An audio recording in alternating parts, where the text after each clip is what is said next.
जय हिंद दोस्तों, आपका स्वागत है हमारे YouTube channel learning point with Abhishek में। Dictation start. ऑक्सीजन के मुद्दे पर राजनीतिक घमासान हैरान करने वाला है। दरअसल दूसरी लहर के दौरान राष्ट्रीय राजधानी क्षेत्र में ऑक्सीजन को लेकर हाहाकार मचा था। उस दौरान अस्पतालों में ऑक्सीजन की खपत की जांच करने के लिए सुप्रीम कोर्ट ने एक कमेटी बनाई थी। इस कमेटी की अंतरिम रिपोर्ट को लेकर अब नाहक ही विवाद खड़ा कर दिया गया। अंतरिम रिपोर्ट में कहा गया है कि दिल्ली ने अपनी ज़रूरत से 4 गुना ज़्यादा ऑक्सीजन की मांग के लिए दबाव बनाया। इसका असर देश के 12 राज्यों पर पड़ा और उन्हें ज़रूरत के मुताबिक ऑक्सीजन नहीं मिल पाई। हालांकि अंतिम रिपोर्ट आना बाकी है, इसलिए कोई कारण नहीं दिखता कि पूरे तथ्य सामने आने से पहले राजनीतिक वितंडा खड़ा किया जाए। इस विवाद के बाद कमेटी के सदस्य और अखिल भारतीय आयुर्विज्ञान संस्थान दिल्ली के निदेशक डॉक्टर रणदीप गुलेरिया ने साफ किया कि यह रिपोर्ट अंतरिम है, इसलिए इसके आधार पर यह कहना सही नहीं होगा कि दिल्ली ने ज़रूरत से ज़्यादा ऑक्सीजन मांगी। शीर्ष अदालत ने कमेटी इसलिए बनाई थी कि यह सच्चाई सामने आ सके कि दिल्ली के अस्पतालों में ऑक्सीजन की खपत और उपलब्धता की क्या स्थिति थी। पर इस मुद्दे पर कमेटी के सदस्यों के बीच भी मतभेद की खबरें आ रही हैं। कमेटी के एक सदस्य ने रिपोर्ट को पूर्वाग्रह से ग्रस्त बता दिया। कुछ सदस्य बैठकों में ही नहीं गए, इसलिए राजनीतिक विवाद और आरोप प्रत्यारोप शुरू होने में जरा देर नहीं लगी। गौरतलब है कि दूसरी लहर में दिल्ली सहित देश के कई राज्यों में ऑक्सीजन की कमी से बड़ी संख्या में कोरोना मरीजों ने दम तोड़ दिया था। हालात इतने गंभीर हो गए थे कि दिल्ली हाई कोर्ट सहित दूसरे हाई कोर्टों और सुप्रीम कोर्ट तक को मामले का संज्ञान लेना पड़ा। अदालतों ने केंद्र सरकार और दिल्ली सरकार के रवैये को लेकर कड़ा रुख अपनाया था। सख्त कदम उठाने की चेतावनियां दी गईं, पर फिर भी कई दिनों तक अस्पतालों को ऑक्सीजन की आपूर्ति सामान्य नहीं हो पाई।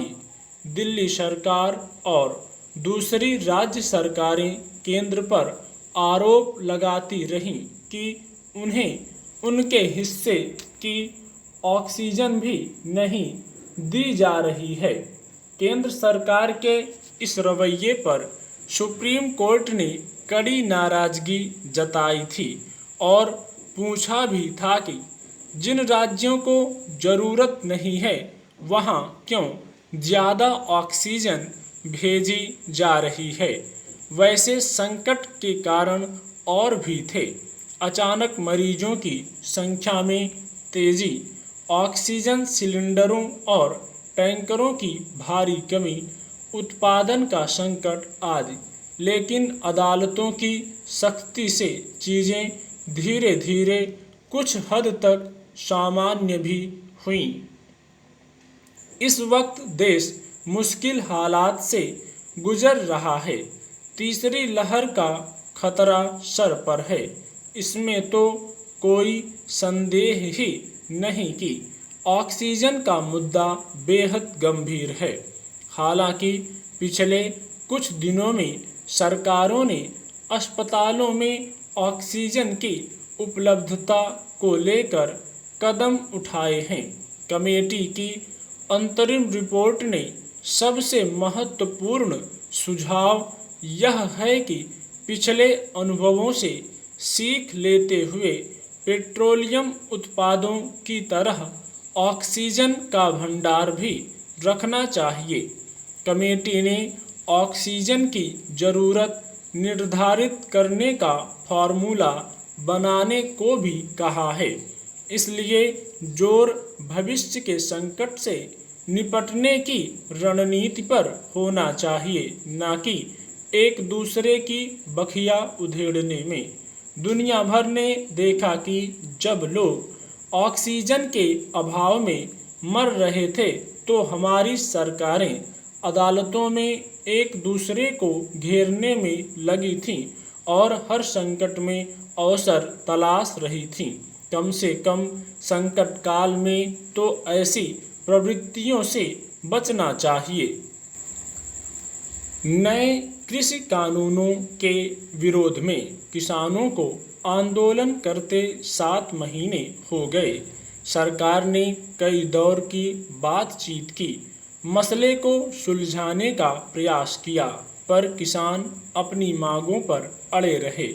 प्रशासन ने उन पर बंदिशें लगाने की कोशिश की ताकि यह आंदोलन कमज़ोर पड़ जाए, किसान अपने घर लौट जाएं, मगर वे डटे रहे। हाड़ कपाती ठंड, ऊपर से भारी बरसात और फिर लू के थपेड़े भी उनका हौसला नहीं तोड़ पाए।